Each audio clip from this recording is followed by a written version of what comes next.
The world's most secretive state has offered a rare glimpse of life inside its borders in a bid for help. North Korea is again facing a failed harvest and along with it, malnutrition and starvation. The country is appealing to Western nations for urgent food aid. North Asia correspondent Mark Willisey reports, and a warning this story contains some disturbing images. They're the weakest, most vulnerable members of society. And in North Korea, the children are always the first to starve. But at this orphanage in the country's west, the doctor doesn't dare blame the regime. Because of the flooding, the children are suffering from diarrhoea and digestive problems. The flooding is the reason they're not recovering faster. This footage was shot by AlertNet, a humanitarian news service run by Reuters, which was allowed into the country by the North Korean regime.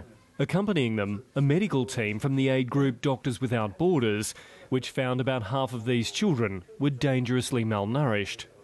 This is why people in North Korea are slowly starving. The massive summer floods have stripped the crops of their sustenance. We had heavy rain for 2 months from July, and that's why the maize couldn't receive enough nutrients to grow properly. At a nearby hospital, more young victims of the failed harvest.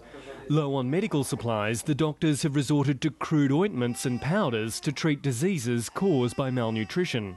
The natural disasters have forced the people to live on potatoes and corn. Because people don't have proper nutrition, the number of inpatients has increased.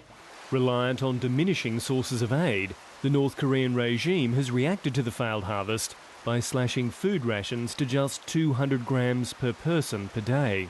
So we're looking at a situation where, in particular, young children and their mothers are very vulnerable to malnutrition.